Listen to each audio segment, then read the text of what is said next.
and welcome to another draft analysis video here on the Limited Level Ups YouTube channel. If you haven't joined us for one of these before, basically the way this works is it's just like a normal draft video. You see the draft, you see the gameplay, but it's a draft in games that I've already done. I get to look back in it, really explain my thought process in depth a little more than I'd be able to in the moment if I was just recording and talking at the same time. So we're going to go through a draft here, pick by pick, then we're going to take a look at some games. Last time I did this a few weeks ago, I had a sort of easy-ish draft. I was just like a blue-black control deck. I had breached the multiverse, about, all the good blue-black control tools you could want. This draft, I can promise, is a little bit trickier. Also, just quickly, this was a draft I did on my stream with my face cam, unfortunately in the wrong place. I usually have it in the corner for drafts, but I forgot to move it from my gameplay section, so I've got it still there now, just so that I don't have two face cams. But if there's ever a card that my face is covering, I'll make sure I note it, and so you won't be missing anything. Don't worry about that. Okay, so let's just jump into this. So our pick one, pack one here is what I would consider to be a pretty close pick between Bloated Processor, our rare, and Halo Forger, which is one of the best uncommons in the set. I say it's a close pick because these cards are fairly even on power level, right? When you're looking pick one, pack one, you're just taking what the best card in the pack is generally. But, of course, Bloated Processor is a monocolor card, and Halo Forger is a gold card. It's a two-color card. And I think that Halo Forger is, if I'm to rank them purely on power, a little bit better than Bloated Processor. So we've got the classic debate of, do you take the more powerful card, or do you take the easier to play card, the monocolor card, the more flexible card? And for what it's worth, this is a set that splashing is very doable. I've splashed a Halo Forger many a time in a green-black deck or something, but it's still cost to some regard, right? Like, if you're taking a gold card and you don't end up specifically in the deck that, in blue-black here, for example, for Halo Forger, you have to spend a pick on fixing, a few picks on fixing. Maybe I have to, if I don't get the lands I want, I have to play a Skittering Surveyor, which I would consider that a cost in some regards, right? Getting to put a Skittering Surveyor in my deck instead of another good spell potentially, having to take up that spell slot. Skittering Surveyor isn't the worst card in the world, but it's definitely going to be worse than just a good playable in a good two-color deck. So basically, the cost is not negligible to taking a gold card, and I think these cards are close enough that I just landed on the Bloated Processor. I took the Bloated Processor here, and I think that's just a good heuristic to follow, right? When the pick is very close, just take the monocolor card, take the more flexible card. I think that's going to pay dividends as the draft goes on. Also, other cards I'm looking at in this pack, Assimilate Essence. I love Assimilate Essence. I think it's still, I mentioned this in my last draft analysis video, but I think it's still true. I think it's still one of the most underrated cards in the set. You get this card on the wheel a lot of the time. So, sometimes you can bank on wheeling it, but there are some pods that do know what's up and do take it early. So it would be in consideration here if these two good, the rare and the uncommon weren't here. And Ichor Drinker. I really like Ichor Drinker too. A card that I do want to call out here is Renata, Call to the Hunt. This is a card that I've talked about as the example for the concept I'm about to talk about here. But basically, I've said this other places, other videos in the past on my stream, but if you haven't heard this before, I think there is a very, very tough pressure on cards that cost 4 and more mana, creatures specifically, that don't have an enter the battlefield effect. And I think you should try your best not to play those cards in general. I think Renata is really a lot worse than it looks, basically. It's a 4 mana X3, so it doesn't block very well the turn it comes down. You hope to untap with it to get a little bit of value, and if your opponent, after you cast Renata, casts one of the many 2-minute interaction spells in the set, either on on your turn before they untap, or on their turn and they're able to double spell, you start to fall behind, because you've casted a very expensive card for no value, right? And they've cast a very cheap interaction spell to answer it, and that's just a huge tempo blowout. We take the Bloated Processor, and we go to pick 2. All right, so moving on to pick 2 here. It's a pretty clear Xeric Strobe Knight in my mind. I think you could also take Unsealed Necropolis. Xeric Strobe Knight is the best card in the pack. Unsealed Necropolis is the second best card in the pack, I think, over these other two black cards, Gifts Completion and Invasion of Ulgrotha. And it's generally a good idea, once you take a good black card or whatever color card, follow it up with a card of the same color. But I do think that, I only really want one Unseal. I'll play 2 in some decks, but most of my black decks only really want 1. And I can usually pick up 1 at some point. Like, it is a card that people have come around on. They know to draft it reasonably highly, but most people only draft 1. It's not like it's a Preening Champion or a Volcanic Spite or a Deadly Duration where it's like, yeah, I'll just take as many of those as I can possibly get. Most people will only draft 1 of those, and so if I want that card, I think I can get it. I rather put my early picks in a little bit more unique cards, right? Cards that I think are going to be harder to pick up a little bit later. And I do think that Xeric Strobe Knight is a better card in general, so I just take that there. Some notes on the other cards in the pack. I think that Invasion of Ulgrotha is like a fine 18th to 23rd playable in your black decks. I think Gift of Completion is quite bad. I think you're, it's like 4 mana for a 3/3. That's generally not good. There's Traumatic Revelation at common, the hand disruption spell. I think that card is just much better. So not a card I'm really looking at here. I just take the Strobe Knight. Pick 3 here, we have the pick between Artistic Refusal and Deadly Derision. I like these cards both equally. I think they're just about as good as each other. I've got a black card in the pile. I've got a blue card in the pile. So what's my tiebreaker here? Well, my tiebreaker here is color strength, basically. Blue and black are the best colors, but blue is a little bit better than black in my mind. So I go with the blue card. And usually, just if you ever have a tough decision to make between 2 cards, there's usually a line of tiebreakers I have when it's like, oh man, those 2 cards are close. So some tiebreakers you might use are 1, the cards you have in your pile, right? Just like if you have a blue card, you say you have no black cards and a blue card already, it's an easy Artistic Refusal here. And I would say the same is the opposite true. If I had 2 black cards in the pile, I'd probably take the Deadly Derision instead of Artistic Refusal. And another one is Color Strength, like I just talked about. Curve is a decent one. Like you can say, well, take the cheaper card. I think, and when in doubt, it's a really good idea just to take the cheaper card. These cards kind of cost the same in my mind because Artistic Refusal never really cost 6, but just run down that list of tiebreakers. I think those 3 are pretty good. Color, mana cost, and color strength in the format. I think those are the ones I use most often. All right, pick 4 here. It's a pretty unexciting pack. We've got Tidal Terror, which is a card I do like a copy of in most of my blue decks, but the rest of the pack just isn't very exciting. There's Timuret, Chosen by Death. I think that card is fine. Black can be kind of tough in some decks if you're not super heavy black, and it is a 2-drop that you do want to play on too. It's not like it's a 2-drop that is totally dead in the late game. It actually has some value in the late game, but it's just not a card that I prioritize that highly. Other cards in this pack, they're all kind of filler, so I just go with the Tidal Terror. It's the only blue card in this pack, and I'm not thrilled about it, but again, nothing in this pack really thrills me. Pick 5 here, a little bit of a better pack. We've got Omen Hawker, which is a card I like quite a bit in certain blue decks, right? I think you want to have maybe, 6 or 7 things that Omen Hawker can put its mana into, whether that be Incubate tokens or the Flip Phyrexian activations, or I already have a sneaky one in Tidal Terror. You could actually pay for the Island Cycling ability. There's also Volcanic Spite, which I do think is the best card in the pack here. There's Drug Recycler, which, is a mid-level playable in black-red. But I've just identified here, Volcanic Spite is the best card. Pick 5 is still early in the draft. Sure, I would like to play my Bloated Processor, but not to the point where it's like I'm just taking blue and black cards at all costs, right? This is still the point in the draft where you're still feeling out the packs. You still just want to take the best card when you see them. You never know what you're going to end up in. So I just take Volcanic Spite as the best card here. Oh, one card I do actually want to call out here is Elspeth's Smite. And that's a card that I think is fairly overrated. It reads pretty well, right? It's like 1 mana, deal 3. The problem with the card is that most of the white decks in this format are aggressive decks, and you really don't want this kind of removal in your aggressive decks, right? You want removal that gets blockers out of the way. You don't want things that let your opponent block. You don't care about as much about your opponent attacking you back. And so I don't think it's like an unplayable card by any means, and it is quite good if you end up in a defensive white deck.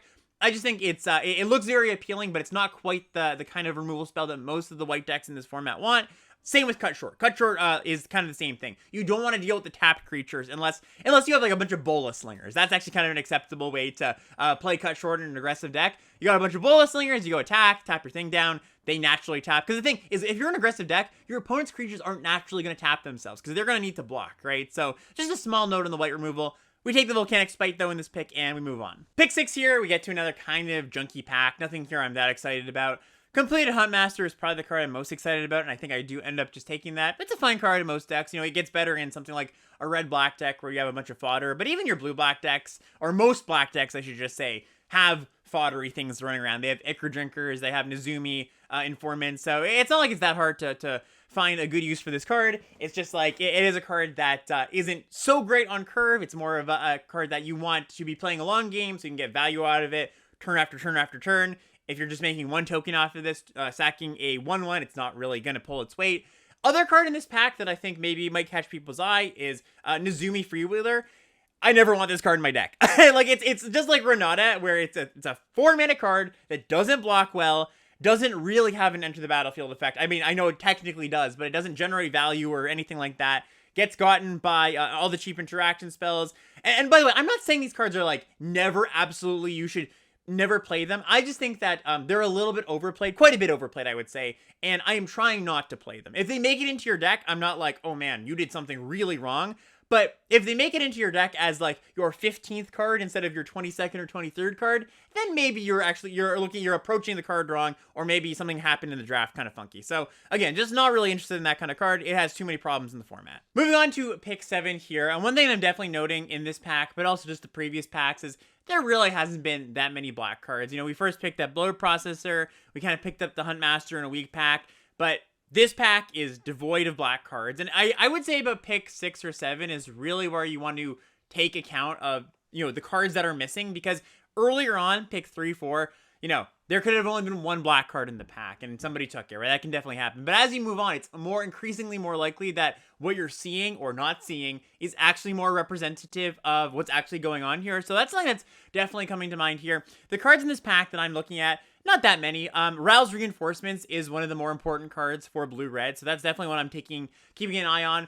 There's a bunch of white cards. I don't think Invasion of Belenon's very good. Surge of Salvation and Alabaster Host Intercessor are fine cards, but, you know, I don't think it's better than Ral's Reinforcement in this spot. I like Angelic Intervention as the best white card here, but I don't think I want to take my first white card over a card that looks to slot in pretty well with what we're doing, right? Like, we could still be black-red potentially, and that would be good there, but obviously with our blue cards here, the blue-red stuff, that's going to be pretty good. We got Artistic Refuse already, so I did end up taking the Ral's Reinforcements, and again, just staying very open at this point. And for what it's worth, when I say I'm staying very open, I'm still anchoring probably into blue. Like, I've got 2 very strong blue cards. Blue is the deepest color. I am most likely going to use that as my anchor point to pivot around something. So maybe I'm blue-black, maybe I'm blue-red. Maybe the draft does go in a weird way and I move off blue completely. But when you're staying open, the best way to do it in my mind is have some sort of anchor point, so that even though you're taking cards of a bunch of different colors, you've still got that base, that good solid base. So going forward, I'm still going to want to take good blue cards wherever I can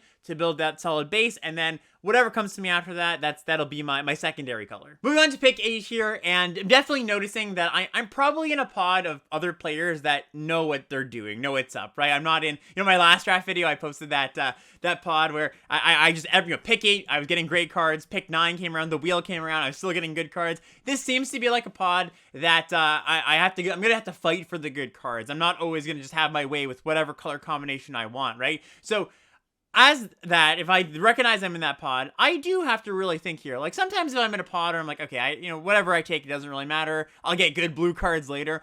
Here I'm thinking, okay, I am in a tougher pod. What cards here maximize the number of viable paths that I can take as the draft goes on? So if you're in a tougher pod, you want to do that. You want to open up the number of paths you should be open to or want to be opening to, even a lesser archetype, an archetype that's not as good, because sometimes that lesser archetype will be the more open one. So basically what I'm saying here is, when the pod is tougher, you have to be a bit more willing to draft sideways synergies or make use of not so great cards sometimes, or not so great archetypes. Not saying we're there necessarily just now, but I know I'm not in a pod that's just gonna give me all the good. So we get to this pack here, and what do I like? Well, nothing really sticks out. Angelic Intervention is a card I like quite a bit. Zelfir and Shapecrypt, and, you know, it can be solid sometimes, but it's not just an awesome blue card I'm willing to take. There's the Beam Downtown Beep Stick, which I think is a playable in black-red, and, you know, sometimes in blue-red. Aki Scrap Chomper, kind of the same deal. Shadow the Source, I don't hate as a copy of in my blue-red decks, but I'm also not excited to take it here. And given the fact that I want to open up more paths here, I just take the Angelic Intervention. I think I'm still on the just take the best card train. If I'm forcing a deck here, or, you know, taking bad blue and red cards, because I think, you know, blue and red looks like it might be an option here, I might end up still in a bad spot. So I'm just still taking what I think is the best card in the pack, so that I can leave myself open to white, red, or blue, red, or something like that. We do, luckily enough, at pick 9 here, get a pretty good card coming back around. We get the Ichor Drinker. We also get a Title Terror, which, you know, is nice, but I don't really want the second one that much, so I'm happy to just take Ichor Drinker. I don't think it's super indicative of black being open, because it's a card that does come around a little bit later, even though I like it. But once again, I'm just willing to take the best card and see how things pan out. And I took a good Knight that wheeled there, pick 10, and then pick 11 here. We got a Hanger Scrounger or a Hello Hopper. Generally, you know, nothing too exciting in these picks here. I'm not like, oh man, this card wheeled. I took the Halo Hopper because I think it's pretty decent in blue-white aggro and in red-blue too. Same thing, same logic. I just took another Halo Hopper there. I'm basically just taking the most playable card in each pack. That's what this comes down to, right? So at the end of pack 1, we have kind of a mix of cards, right? I remember on as I was streaming this, I think my chat was like, what is happening? I don't understand what's happening here. And again, just to break it down here, I am trying to find a base color, whether that be blue or red or black or whatever it is. And I was saying I want it to be blue because blue is the best color and it's the deepest one. So if you're kind of wandering through the draft trying to figure out a color that's open, well, it's always good to latch on the blue because there's just more good blue cards to try to pick up later, but that might not always be the case. So right now, this isn't a perfect pack 1. I'm not like, sometimes you start in some place in pack 1, blue black, and you just ride that the rest of the draft. That hasn't been this draft. And the other thing I could have done is started blue black and kept taking a bunch of bad blue and black cards. I don't think I'm in a better spot doing that. Like, yes, that maybe I hold on for dear life and I get paid off in pack 2 and pack 3. But I believe that I'll come out with a better deck on the other end if I just keep taking the best cards. I might have to do some finagling, some moving around, navigating through some muddy waters here. But I think I'm capable of doing that. I can end up in any color combination here. At the same time, like I said, I am still looking for an anchor color going into pack 2. All right, and moving into pack 2, we open up a rare that I think is pretty good. It's not a bomb by any means, but Transcendent Message is a card that, especially in a red-blue deck, if I have a bunch of token makers, is a strong card. In a blue-black deck, it's pretty good. Even in white-blue, I think it's pretty. Like, any deck that you have creatures going wide to some degree, playing creatures early, it's going to be a pretty solid card. The other cards in this pack I'm looking at, there is the Cyber Cryptomancer. I love that card a ton. I think I could easily have taken that too. I think those cards are pretty close. I don't want to take Wrath or Joyful Storm Sculptor, even though those two cards are quite strong. It's taking a gold card at this point is the opposite of what I'm trying to do in this given juncture at the draft. Because remember, I am trying to stay flexible, anchor into one color, find my lane, and by taking a gold card, even if those gold cards, let's say they were better than Transcendent Message, which I think that Wrath and Transcendent Message are kind of close. Even if it was better, I think the flexibility is really important here, right? And you could argue that like blue is a little inflexible to some degree, but in most blue decks, you're not going to have that much of a tough time casting it, right? It really turns out to be blue as long as you have enough blue creatures. Also, the token makers from the elementals of Rowell's Reinforcements or any other the token makers that make the elementals, those give you blue mana for this card too. So those 4 cards, pretty close. I'm taking the powerful yet flexible one here. Pack 2, pick 2, we have a pack with, quite a few good cards. We got Doomscar Warrior, we got Elvish Vat Keeper, Final Flourish, that's kind of the top tier of cards in this pack. Invasion of Eldraine, I like quite a bit too. Aetherblade Agent is a card that I've come down on a little bit. I think it's fine. It's like a slightly above replacement level 2 drop, but nothing I'm prioritizing too highly. There's also a Skittering Surveyor in this pack, and I want to talk about Skittering Surveyor just quickly here. So you might look at my pile and say, okay, you're a bunch of colors, maybe you're splashing, maybe a good, your flexible pick in this pack, because remember, I am trying to stay flexible, is to take Skittering Surveyor. And I think that's being flexible in kind of the wrong way, in the sense that I want to be flexible in being open to ending up in any 2-color pair of these 4 colors I have. Like if I'm blue-red, sure. If I'm blue-black, sure. If I'm blue-white, doesn't matter. I don't think Skittering Surveyor helps me stay flexible because I don't really want to splash any of the cards I have here. Like, what's the best splash card? Volcanic Spite, maybe Bloated Processor. Like, that's flexible and it helps me play some of my powerful cards, but I don't really have cards that are that great to splash. Like, those cards are, not as high impact as the kind of cards I would like to splash. So I don't actually like taking Skittering Surveyor very much here.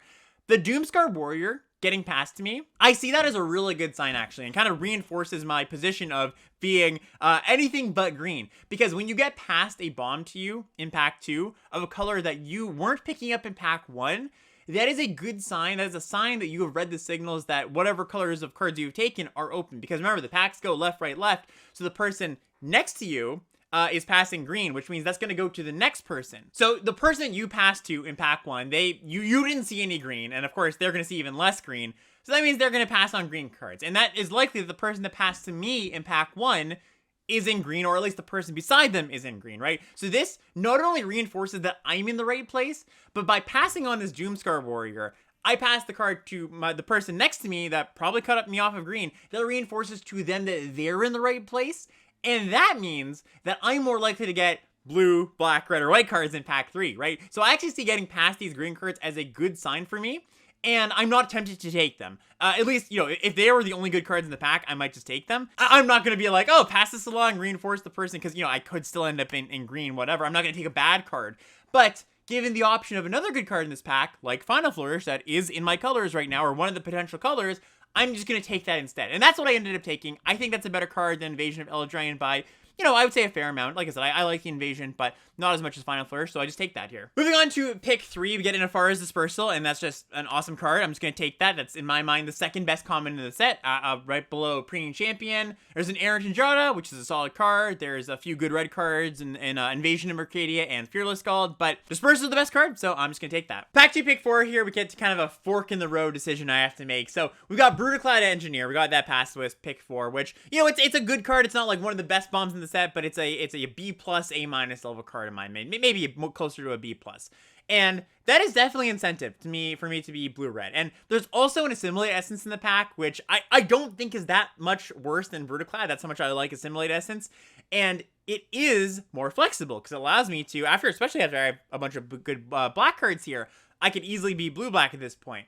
I decided, all right, you know what? I'm just going to take the Brutaclad here. I do think it is enough better than the Assimilate Essence, but it is still close. Like I said, it's still close. I could see somebody taking the Assimilate Essence here too. I think that's a perfectly fine pick. I wouldn't bat an eye either way. I just went for the slightly more powerful pick, especially because we did get some hints of red being a little bit open late in pack 1. Like that's kind of the tiebreaker for me here. Right? Another tiebreaker when you're picking cards around this part in the draft is how open was the color in pack 1, right? And of course, you know, Essence is just going to be blue, so it's not, I don't have to worry about if it's open, because I'm most likely going to be playing blue, but I can afford to take a little bit of a risk here, because my pack 1 reinforces the thought that, yeah, I think red might be one of the more open colors at this table. And, you know, I could always splash it too. That's always an option. There's totally, it's totally something that if the fixing presents itself, that's definitely another tiebreaker here. This pack, I just take a Temporal Cleansing. I don't think it's all that close. It's just a great blue interaction spell. Pick 6 here. Kind of a brick of a pack. Nothing I really like. I mean, I'll play Disturbing Conversion in a pinch. I'll play Etched Familiar in a pinch. You know, Lithomantic Barrage is actually a card that I've come around on. I think this card is and not an amazing main deck card, but you can play it. Like, it hits, there's enough X1s. There's enough, you know, especially in Mythic, you face blue a lot. The backside of the Phyrexians, for example, not Vold Hermit here, that turns into a blue creature, so certainly a thing I could take. I just took the medium filler card in black, and, you know, I think that Lithomantic Barrage wheels enough that I'm going to get that card back if it's something that, you know, I think red was open, and it's something I could have an option of later. Pick 7 here, we get a late Kenra Spell Spear, so that really pushes me towards red-blue a little bit more, so now I think I'm, like, dead center, likely to be red-blue or red-black, and really pack 3 is going to really just be the deciding factor, I think. I might have a tough pick where I have to choose between a black card or a red card, but if I can, and this is where anchoring into blue or one color is ideal, I do want to, you know, take a good blue card whenever I can. And here, pick A, not really anything I'm interested in. Like, Harriet Artisan's the most playable card, but that's, you know, kind of a filler card too. The Joyful Storm Sculptor wheels, and that's not a fantastic card. I'm not like, oh man, the Storm Sculptor wheel. Now we're doing it. It's a playable card in blue-red, or, you know, slightly above average, I would say. But it is a good sign that wheeled to me. Like, I'm not happy to take that pick on, or pack 2, pick 1, but I am pretty happy that it wheeled in this spot here. That is a good sign, and I think that was the point that almost locked me in. Like, I could definitely see myself picking up a black bomb and moving back into black-blue, but I think that here I'm just like, okay, and you see I took the Shivan Branch Burner, I start to move the black cards to the sideboard, now I'm like, 70 or 80% sure that red-blue is going to be my deck. And rewarded yet again, a Fearless Scald comes all the way back around. So, and this card's awesome, by the way. I think this is one of the most underrated red cards in the set. Like, for whatever reason, I get this card, like, 11th a lot of the time. Now, mind you, it partially is because it's red and not you know, red is the worst color. So that's certainly a reason not to take a good red card. But even for a card which is in the worst color, I think that it goes too late, basically. And I'm thrilled to pick it up here. And even more good stuff, right? The Rouse Reinforcements. Now I'm like almost 100% to be blue-red. Really getting rewarded for, you know, staying open. You know, I guess I could have forced blue-black, but I think this seat definitely wanted me to be blue-red. Obviously, with the good red cards wheeling. I think I even wheeled the Lithomantic Barrage that I was talking about a second ago. Pack 2 closes out. We get a Scob, and I'm very happy with our position here. And, you know, even happier because we open a pretty good rare, Rampaging Raptor. And now we're just, you know, at this part of the draft, this is pack 3, I'm doing my curve filling, or my hole filling in my deck. And sometimes those holes you have to fill are parts in your curve. Maybe you don't have enough 2-drops. Maybe you are lacking some interaction. Maybe you're missing some top end. Right now, I'm honestly not missing too much. I've got decent interaction. I've got good top end. So I think this is a pack 3 that I basically just took the best card in the pack. If I was lacking 2-drops, I might make some concessions there. Like, I could see taking a Kenra Spell Spear over a Rampaging Raptor, for example. If that was in the pack and I was really missing 2s, that's a good example, I think. But, you know, I'm pretty happy with how this draft is going. And really, pack 3 is going to be picking up some goodies whenever I see them. Here I have the option between Invasion of Rin or Swiftwater Cliffs. I took the Invasion of Rin here because we do have some impactful spells. Like, the two things that make me want Invasion of Rin are I've got really good spells to copy, and I've got good ways to pressure a battle. Like, I don't love this card in, like, a blue-black control deck. I mean, it's fine there just as a draw 3 if you're missing some card advantage, but I think you do want to make use of both sides of this card, and given that we have good cheap early creatures, we've got the Strobe Knight, we've got the Spell Spear, we've got the Rampaging Raptor, which does have that, you know, quote-unquote flavor text, the trinket text of dealing damage to battles when it deals damage to the face. I figure, okay, this deck can actually make good use of it. I would like the land. Like, in any of my 2-color decks, taking a land is good. You know, the first 2 dual lands will make your mana base better, and the you know, 2 tap lands isn't that big of a cost, but I figure, okay, you know what, I think I've got some good cards in my deck, I've got good cheap interaction, good cheap spells, I think a card draw spell would be pretty good here. Pick 3, there's nothing I'm that excited about. I don't mind Oracle of Tragedy. I think Thrashing Frontliner would be a card, you know, that's an example of a card where, oh, if I was missing some 2s, I might take that, but I feel like I'm okay on the cheap stuff. I don't like Protocol Knight here. I just don't have enough knights. Like, I do a knight check there. Invasion of Regoth is a card you only should play if you're like mega aggressive or if you have a lot of battles, and we're not quite there. Oracle of Tragedy is a card I like in my blue-black decks where I can shuffle in my good cards. My games are going really, really long. And I actually make a kind of interesting pick there. Basically this is, I don't care about anything in this pack, and if I pick up enough fixing where maybe this blue-white dual land wheels, the blue-red dual land wheels from the last pack, I've got the Skittering Surveyor, maybe I just play Norn's Inquisitor because this is it's the best card in the pack by a lot. I don't really have anything that combos with it, but it's just, it's a weird card to splash. You generally don't want to splash 2-drops, but it might be the kind of splash where it's incidental because I just pick up enough fixing, basically. So sometimes I'll end up with a card like Norn's Inquisitor or a card that's maybe even a little bit worse. And I'll be streaming and chat will be like, oh, that's a good enough card to splash. And it's not so much that I'm like, oh, I want to take this card and I want to splash it. It's more like, well, if I just happen to end up with enough fixing, and mind you, we only have a pack left, but again, I just don't care that much about any of the cards here. You happen to have enough fixing, get 4 random sources, and it's going to be better than your 23rd card. And that's kind of like the opportunistic splash that I kind of like to do sometimes. So yeah, that just boils down to it's a great card, and there's nothing in this pack I feel like I'm going to miss out on. Pick 4, we get an Isaac Ataxius. I love Isaac Ataxius. That's just a pretty easy pick for me there. Pick 5, we get another Fearless Scald. I like Greatsword when you have a lot of reinforcements. I'm talking like maybe 4 or 5 Rouse reinforcements or Preening Champions if you're so lucky. But I think if you're not the uber synergistic, I'm really getting a lot of tokens. I'm really powering this Greatsword out early. It's just a little bit too clunky of a card. It's kind of nice with the Fearless Skull, I will admit, but I think that even though it looks to be in like this kind of be good in this kind of deck, I think it just plays out a little bit too clunkily. If I didn't have other good top end, like, the Brutaclad, the Scald, the Raptor here, maybe I think it's a little bit better, or would have performed a little bit better, because that's a role we need to fill in our deck, a way to get our small cards in. I just don't think we really need to fill that role. And then pick 7 here, somehow we get a Preening Champion, and this is something I want to talk about too. So often, again, going back to when I'm streaming, some people will be like, oh, how could you possibly get a Preening Champion in pack 3, pick 7? And to be fair, I think pick 7 is really late for Preening Champion, but you should go into pack 3 with the expectation that you're gonna see good cards.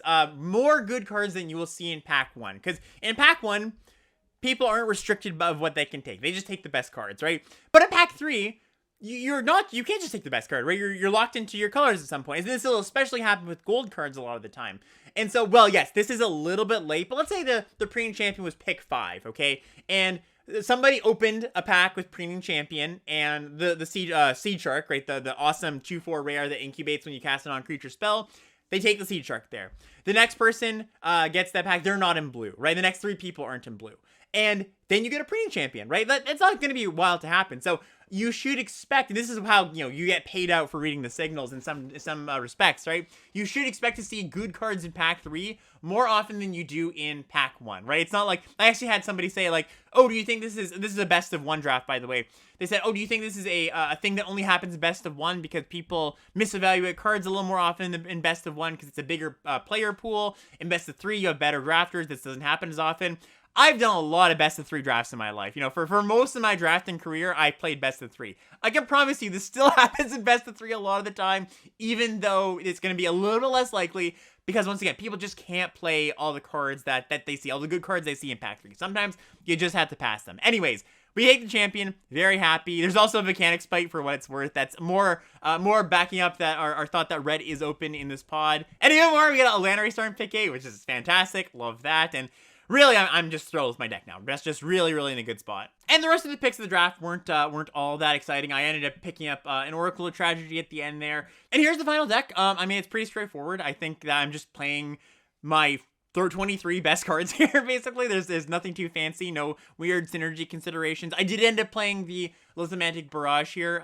There's the Halo Hoppers in the sideboard, which I don't think this deck really uses them very well, because to use Halo Hopper well, you want to either have 1-drops, or you want to have a bunch of Rouse Reinforcements, a ton of token makers early, so that you can, play it on 2, play the token makers on 2, and then maybe on 3 you play another token maker, and then you play the Hell Hopper on turn 3 as well. I don't think this deck is capable of those draws very often, so I decided just to put it in the sideline. The rest of the cards in my deck are better, and this is what I submitted. Also, sorry, small note here. I did actually end up with a Skittering Surveyor. That pick where I was picking between Invasion of Rin and Skittering Surveyor, I actually ended up taking the Skittering Surveyor and then wheeling the Invasion of Rin. I ended up playing the Surveyor here just as, basically because I have a lot of expensive stuff and I have a decent amount of Convoke. So, I don't generally play Skittering Surveyor in my 2-color decks, but I thought it would be better than the next best card in my sideboard, like the Harriet Artisan or the Halo Hopper or the Halo Chart Scob.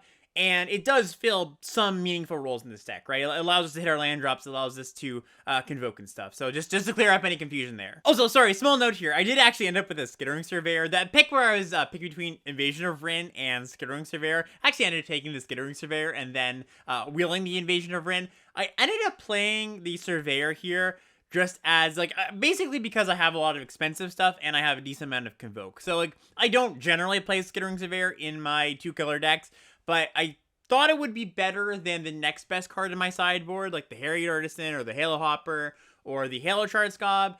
And it does fill some meaningful roles in this deck, right? It allows us to hit our land drops, it allows us to Convoke and stuff. So just to clear up any confusion there. Alright, now we're going to look at a little bit of gameplay. I'm only going to do 3 games. I'm still kind of trying to get the balance right of, how many games to show. If you want to see them all, please let me know. If you think 3 is a good amount. If you want to see a little bit more, please let me know. But I've decided to just do 3 today just to make sure the video is not too long. Game 1 here, pretty good opening hand, can't complain about it, right? I guess the thing I can complain about, quote unquote, is that we don't have blue mana, but we kind of do, right? And that's why Rouse Reinforcements is so good, because we can actually cast both our Temporal Cleansing and our Artistic Refusal, I mean, as long as we draw some lands. And the other thing that makes me want to keep this hand, of course, is that we've got a cheap interaction spell in Volcanic Spites, that not only does it mean we're not going to get run over early, but also means that we can filter some cards, so that if we do need to find that blue source or some action, we're set up. So, this is definitely the kind of hand that looks a little bit weird, but is very keepable. I'll draw our Lannery Storm, which is a nice one to play on turn 3 if we do happen to be so lucky and draw our land drop. And if not, no big deal. We do draw it, though, and I just run it out. Opponent could have their own Volcanic Spite, or they could have a Final Flourish, but I'm totally fine if they want to use that on our Lannery Storm. It's, they're going to have it eventually, right? It's not like I can, sneak in the Lannery Storm at a later date. And the Lannery Storm only, it gets worse as the game goes on. Getting that first hit in is really good, so they do end up having the Final Flourish, but I'm not really that sad about it. I mean, I would like them to have not have, but, I wouldn't change my decision going back or anything. And here I just go for the Temporal Cleansing, basically use most of my mana as possible. I'm just happy to set them back a little bit, get it for 2 points, keep them off balance. That's kind of how red-blue pays out, you want to get some threats down. And mind you, I would like to have a few more threats down than just 2 1/1s, but we do draw into 1 here. And that's, you want to get rid of their threats when you can. I was playing the blue-black control deck I had last time. That's much more about be careful, be patient with removal. Here I'm just I'm firing it off most of the time. And if I had the option to add a threat to the board that turn, or play a removal spell, I probably would add a threat, but I'm not going to be too conservative about my interaction, basically. And this is a good interaction spell to, or a good creature to kill with an interaction spell, where our hand is really playing out nicely here. Yeah, and I get in here, just keeping them off balance. They've missed a few land drops, which is good. So I definitely want to pressure to make sure they don't start to catch back up again. They play a Blue Source, they play Invasion of Eldraine, which, gets my last 2 cards, which, not the greatest, but I have a big board, so I don't mind just pressuring them. And I also have a draw 3 here, so I'm fine just casting that. And I had a decision there. I could have just woken up the token and just bash for a bunch. I figured I'd cast the draw 3 because there's a good chance I draw a land anyways, right? And get to have my cake and eat it too. Bash them for a bunch. I'm super ahead. Now I basically only lose if they have a Wrath or some crazy card that catches them up that I can't even think of right now. And, there's always the option of attacking the battle instead. When you're so close to killing them, you're like, a turn away from killing them, you should generally just go to the face, and that's what we did here, and pretty quick game. Game 2 here, pretty nice opening hand. Unfortunately, this time, our expensive spells don't have Convoke, but that's okay. Opponent takes a mulligan. Yep, I just put my best foot forward here, played the Spell Spear, I draw the Land Storm that turn, so it's also nice if we can draw that land. And my opponent this turn goes for a Final Flourish. And it's sort of interesting, right, from the opponent's perspective, because they could, I think it's generally good to flip your Spell Spear as soon as you can, right? Because, one of the problems with flipping these Phyrexian creatures is you flip the Spell Spear, or whatever it is, and they cast a removal spell when they untap, like, even if they're tapped out, and then it's like, all right, well, they untap and they cast a removal spell, you feel a little bit behind there, you spent your mana, effectively putting an aura on your creature. You don't use a card, but you're using the mana that you would spend to, like, buff your creature up, and you do fall a little bit behind there, right? So my opponent could think, okay, well, I could wait for them. Maybe if I'm the opponent expecting me to flip my Spell Spear, you can maybe get them. But I think against a good opponent, your opponent's just not going to flip their Spell Spear into open mana like this. They get gotten by specifically Flourish in this spot, I suppose. It's not like as far as Dispersal can get me because I'd need to attack and I'd be flipped by that point. But I think they kind of said, you know what, I'm not going to take the risk. If this thing attacks, I am going to want it dead, and I don't want to get gotten by, like, they cast a cheap spell in response to my Final Flourish or something. So I think that the opponent made the right play here. And we do draw the land, so it's pretty nice. Land Storm comes down. Get that train rolling. And it's kind of funny because this Land Storm helps me cast my spells, of course, making treasure, but there's some slight incentive to not spend my mana because Brutaclad actually turns these treasures into 2/1s. So, yeah, it's a little bit over the top. Maybe I don't have to do that. I'm just going to prioritize casting my spells, but it's something in the back of my head to think about for sure. All right, we draw a Tidal Terror this turn, and there's an interesting decision here, too, at least from the, given some hypotheticals that could happen. So I attack here, and the opponent chooses not to block, because, of course, I could just sacrifice a treasure, and they would lose their weird. But let's say my opponent did block there, right? I face up, I'm attacking my, could be a 3-2 or 4-2, because if I sack these treasures, into their 1-3. If they did that, I would still sacrifice the treasure, force them to do something, because I would be able to still use that mana and cycle my Tidal Terror, because I'm planning to do that anyways this turn, because I am missing a land drop here. But say I didn't have anything to do instant speed with the mana, I actually wouldn't go for it, because if they block, I'm assuming they didn't just make a mistake. I would assume, all right, we're both in agreement here, we kind of know what's going on. I could sacrifice, but you have an interaction spell, right? I don't think I would want to burn that mana. If it was no cost to doing so, I didn't have to burn my treasure, sure, I would make them use their spell there. But because sacking the treasure would be a cost if it didn't have Tidal Terror in hand, I don't like doing that. But of course, luckily they don't have that. We just get in the attack for 2, and we don't have to worry about any of that, so that's kind of nice there. Yep, and then I cycle here, get my land, make sure I can cast my spells, cast my Rouse Reinforcements. I don't want to burn my treasure here, again, just because I do have expensive spells in hand. Cast a Skyclave Aerialist, which is, solid card for sure, but not the best defender in the world. We draw a Joyful Storm Sculptor, and now we have some options, right? Because we could play either the Fearless Skald, get him for an attack, or we could play Storm Sculptor, which, doesn't actually help me that much here, because I don't have any Convoke spells. The 1/1s aren't really getting through. I could play the Strobe Knight and not burn that treasure so that I can play Brutaclad. I could just play Brutaclad. So really, I think all 4 cards in my hand have their merits. I go for the card that puts pressure on. So if they have an interaction spell or a counter spell, they're going to need to counter this. But it's not my absolute best spell. It's not like I'm not just jamming Brutaclad into Assimilate Essence or into another Final Flourish or something. And they do have the Assimilate Essence, so I went for the secondary spell basically, so that Brutaclad will do its thing later. And now I attack. If they want to trade off the Aerialist, I'm fine with that. That's totally fine. I don't mind that. Lannery's kind of done its job at this point. And the key there too, by the way, is like you have to play a spell. If you're trying to bait out a counter spell, you have to play a spell that your opponent is going to want to counter. Like if I played that Joyful Storm Sculptor, maybe in this spot they're kind of behind. They probably would counter it anyways. But say they had enough creatures that they could painlessly and easily block the 1/1s and the 2/3. Well, they might say, you know what, I can deal with those with my creatures. I don't need to counter that. I can save a counter for something better, right? That Scald, they needed to counter that there, because if they didn't, Lannery was just going to deal them. Either Lannery is going to deal them a ton of damage, or they would have to jump block and then still be in a bad spot. So I felt that was the better option. Like, I could have played my absolute least impactful spell, which is the Strobe Knight, or the Scorm Sculptor. But I kind of wanted to make sure that this Brutaclad does resolve, and so getting that counter spell out of their hand guaranteed is what I went for. They go for the flip here on their Aerialist, which I'm thrilled about. That's just like, not affecting the board. Maybe they had a land. But if that's the best thing that they can do that turn, I'm pretty happy. Looks like they might just be a little bit flooded. We draw another Scald, and I consider I could go, okay, I could run it back, do the same thing, and I do that, because I think we're in such a good position that I don't need to go for broke. I don't need to jam my absolute best spell. Fearless Scald on the Lannery is going to be good enough. If they have something, they're going to have to respect that. They're going to have to answer it.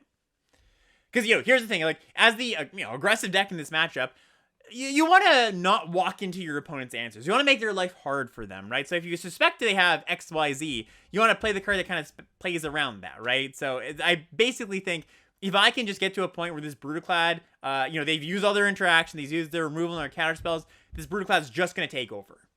It's kind of the concept of like taxing your opponent's removal spells when you have better stuff in hand, right? Like that's why the stuff like Weird and Aerialist are so good, because your opponent needs to answer those because they're going to give you your value. And then that means that your better cards, your more expensive cards, they get to, go scot-free. They don't get answered. They don't get countered. They don't get removed. Yeah, and, we're just like dealing them a ton of damage. I think this might just be lethal. Maybe not, right? We go 6. No, it is just lethal if they don't have a removal spell. So basically they have a removal, and if they do, they survive, but we carry on.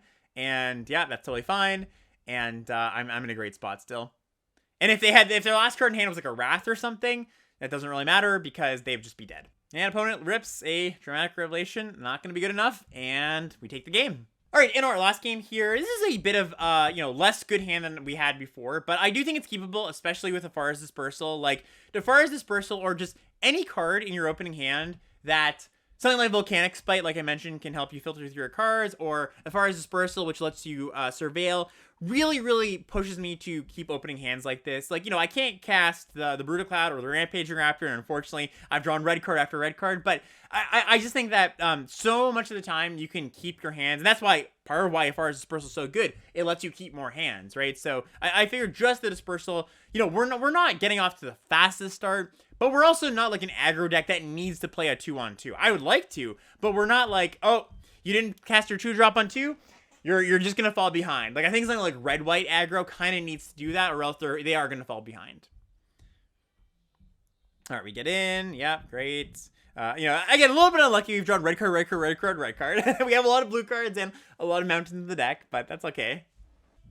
Yeah, they get in. I take this opportunity to block. So here's an interesting spot, because I blocked thinking that they might use a trick here, right? I basically am saying, all right, like, if you want to use a trick, then I have the Dispersal in response, and so I get to blow you out, right? I was gonna cast the Dispersal anyways, but I might be able to, kind of get a trick out of my opponent's hand, get extra value. And there's a bit of risk to doing that, right? Because they could have Angelic Intervention, the protection spell. And if they do cast Angelic Intervention in response to my Dispersal, it is a gigantic blowout. It's just really, really quite poor for me. Now, I actually didn't consider it at the time, and I thought about it after. I think against a non-white deck, I'm always just going to make this block. Maybe against a non-blue deck, too, because they could have Cyber Cryptomancer. But even though that'd be fine, because then we just trade here. But I do think against the white deck, I shouldn't have made the play of blocking first. I should have just cast the Dispersal, because it is really, really bad if they do have the protection spell there. I see a Pre-Enchant, I see a Mountain to keep them both. Obviously, Pre-Champion isn't a land to get to our more expensive stuff, but that's okay. Pre-Champion, being able to resolve that's going to be great. Get the Lannery Storm out, which, again, is a good reason that for me not to bottom the Pre-Champion, because I'm going to have mana here anyways from the Lannery Storm. Yep, we get in, and yep, they just take it, which tips me off to the fact they need this Cavalier, probably to Crew the Racer. They probably have an off-color card that they're looking to cast next turn, and they just can't afford to trade, even though, you really want to trade Lannery Storm when you can. But great turn for me. I get to cast my Token Makers, make us Knight with Strobe Knights. And there's the card, right? They cast Zurgo and Ojutai. That was the card that they didn't want to trade. And they get in for an attack. I mean, maybe they felt like they had to fix their hand a little bit here, but they're opening themselves up to a lot of damage, just like a ton, right? They can deal them 1, 2, 3, 4, 5, 6, 7, 8, 9 if I sack the token from Lannery Storm. We get in there, get in for 8 damage. Now, they could have Dispersal, which would be very good for them here, and that makes sense as why they feel comfortable making that attack with Ojutai. But that's fine. I'm not playing around. I mean, it's not like I'm going to make that attack even if they show me the card face up, right? I want to make them use it. And so they're not taking a ton of damage, but it's still not a great place for them. A bounce spell is particularly effective against me right now because I am lacking mana. So being able to deploy my cards again is going to be a little bit tricky. But I just go Pre-Champion, cast a Spell Spear. I could have not cast Spell Spear here. And then, make sure I had Fearless Scald for next turn. But I figured just the guaranteed Spell Spear here against my opponent's not wide board is going to be pretty good too. And so back to my opponent's turn, there's actually kind of an interesting moment here. So my opponent attacks with this Zurgo and Ojutai, and I decide to chump block with this Pre-Champion. Not because my life total is in danger. It's definitely not. I'm at 16. But because the calculus I made was, if they are willing to attack so readily with the Zurgo and Ojutai on my very wide board where the Zurgo and Ojutai does stand to hold a bunch of things back, I think that they are looking for something. I think they are really, they need to find something. Their hand isn't quite set up to deal with this board, right? And my other creatures, I'm going wide enough that I can attack past most things. And maybe if I draw my land, I can even cast my Raptor or Fearless Scald. I feel like my board without the champion is good enough to pressure my opponent. I don't want to give the opportunity for my opponent to find a key interaction spell or a key, maybe they find the Knight of the New Coalition, making 2 blockers here. Now, you could flip this. It kind of cuts both ways, because if they're so willing to attack with the Zurgo and Ojutai, you could also say their hand's perfectly set up, and I'm just giving them a free kill spell here. They're like, oh, I can definitely deal with their board. I've already got the Knight, I've got a Dispersal, and I've got another Volcanic Spite. I guess they couldn't cast it all. No, they could actually if they just play a land, right? That could be true too. I went to the judgment call that my opponent really went to that attack step very, very quickly. I think, and this is maybe reading too much into it, but I read that as I really need to find something, not I'm really, really set up. I think most players, when given a board state this threatening, aren't going to intuitively go, yeah, my hand's fine, I can just attack here. I think most players are going to go, oh, I really need to play something here or find something, I'm going to attack because it's my only option. And so they had an Agar here, which, isn't super threatening by any means. It does mean that if I attack into it, they'll draw a card, but, that's not the most stabilizing play. And then they play a Realmbreaker's Grab. So, I think that I'm still in a pretty good spot, especially, again, if I draw that land, I'm in a great spot. And I think my read did pan out. I think that, that is not I think their attack there said I needed to find something, because if their hand was just Grasp and Igor, that's the best thing they could do. It's not that great of a turn for them, right? It's just not that stabilizing. Then back on my turn, I draw Temporal Cleansing, and it is a bit of a tough spot to be in, because if I Temporal Cleansing the Agar, they then Crew the Flywheel Racer and have a decent block. I mean, it's not a fantastic block, but I'm going to be left with a bunch of tokens. I'm going to be able to, a few 1/1 tokens. I guess I can then play my my Raptor, because I'm going to make a treasure token. But I don't think I'm pushing enough damage that way, so I kind of tank on this a little. And I'm like, should I maybe target the Zurgo and Ojutai? Should I target a blocker? I'm not exactly sure. Should I just play the Strobe Knight? It's kind of a close decision. I could even target the Realmbreaker's Grasp to make it so that the Kenrick can attack. But no way, whatever way I slice it, I'm just like a little bit short of getting through enough damage that I feel comfortable with the attack. So I just say, you know what? I'm going to put this on top, maybe give myself another turn to draw land so I can just play this Raptor, play this Scald. Basically, I don't think my attacks are good enough this turn, so I'm just going to delay both players' game by a turn. Hopefully, I draw that land. I guess another way to frame this is I believe that my average draw step is going to be better than my opponent's because a land is very good for me here. A spell is going to be probably good for me here. And yes, they could have a multitude of great cards in hand, but I think I'm so set up if I just delay both players by a turn, try to hit my land drop here. They play Invasion Azirix, which, it's fine. It gets to kill my Knight token. Not a bad use of their turn. It still, sets my board back. They are not in a position to attack it, so it's realizes the 4-mana bounce spell, but, that's not the worst card here. And then my turn, I do draw the land. So I could either play this Fearless Scald or play this Rampaging Raptor. I am in a slightly awkward spot because next turn they get to recast their Ojutai, attack the battle, get the battle. So, like, them attacking with the Ojutai doesn't actually leave them with one fewer blockers. I decided to go with the Fearless Scald here, use most of my mana, and just attack with the 3/3, right? Because I put them in a tough spot. I make them give up one of their creatures, most likely. If I attack with the tokens, I mean, I get in a point or two, but then the Agar draws a card from dealing excess damage to my 1/1 token. They block with Agar, and they have Aerial Boost. So it's not, they don't win the combat, but they do get to trade here. And we also, they get to draw a card because they have done excess damage to Lannery here. So it's a pretty close game now, right? I am starting to fall a little bit behind. My opponent did a pretty good job of stabilizing, and now they have their Ojutai back, which again can definitely flip the table here on us. But my hand's also pretty good too at dealing a bunch of damage. So I do feel still in control of this game. I feel like I'm still ahead, but it's like 60-40, right? I'm like 60% ahead, my opponent's 40% behind, or however you want to frame it. The advantage bar is like exactly, 50% is the exact dead center. Both players are at parity. I'm like 10% ahead of them. They go for that flip there. They draw some cards. And the great thing here is, if I just rip my land here, this is why I'm saying I'm in a good spot. If I just rip a land here, I get to play Brutaclad, make my 1/1s and the treasure into 2/1 tokens. And even if I don't rip the land, I get to play the Brutaclad and attack for a lot of damage. Yep, I hit the land, play the Brutaclad. They certainly could counter this or something. They have the mana, they've got the Flywheel Racer going, but then that would tap a blocker.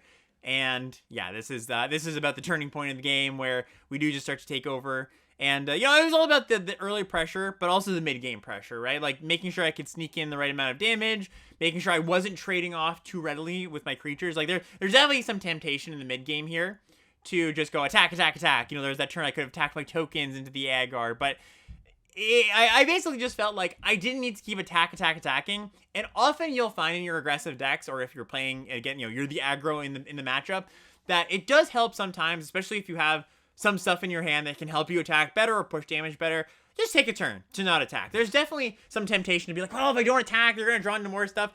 But you're putting yourself in a worse spot a lot of the time if you're giving your opponent good trades, right? If I just attack, and they go, okay, I trade off some stuff, the board's clear, you didn't push that much damage, that puts them in a better spot, right? Here, I kept my tokens around, I kept my 1/1s, I had the Brutaclad, I knew Brutaclad was going to come down eventually, and we get to, my face went over there.